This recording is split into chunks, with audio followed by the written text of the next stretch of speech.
Hi, hey, Russ here, Rambling Russ. Anyway, this video is inspired by Dave Picciuto from Making Something. He just did a video recently that I just watched yesterday, showing his new shop that he's moving into from his other one. And more power to him. It's always great to get something bigger and better. So, and it's just a typical two-car garage skeleton, so he has to do a lot of work in there. And he mentioned all the things he was going to do to this shop to make it his shop.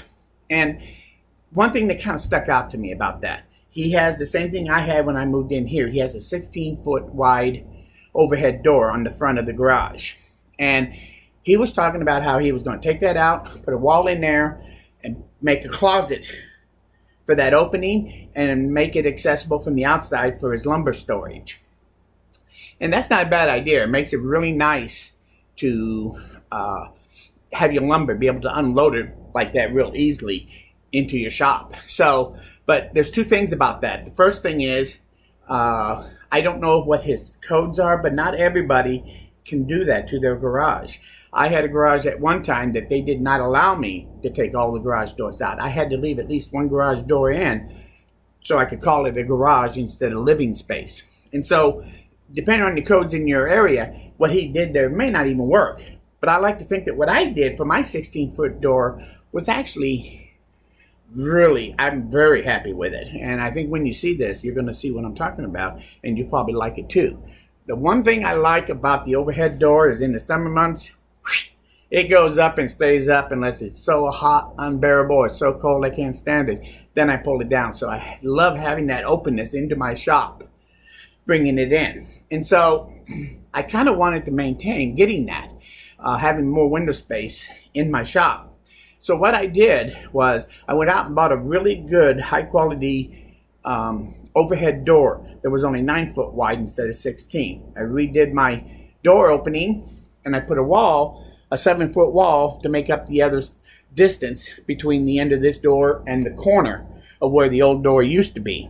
And so in this 7-foot area, I went out and on Craigslist, I found a 5x6 picture window for $100. And I framed in that 5x6 window there. It's 6 foot left to right and 5 foot up and down. And I put that in there, and boy, is that nice to have in the winter months, all that light. Right now I have the curtain shut. So, but that window is worth its weight in gold as far as I'm concerned in the shop. It just opens it up to the outside so much more. And in the summer months, when I open this door, it's really nice in here and open. And I really like that. So I think the openness is much better. But also, you want to check your building codes. And what he did may not pass the building codes in your city, wherever you live. I don't know about here because I didn't do it, but I did run across it at one time in an older home, another home I had years ago. They would not allow me to take out all the garage doors in the building, even though I was turning it into a workshop. So you got to be careful of that. But I think the open space is the best thing about it.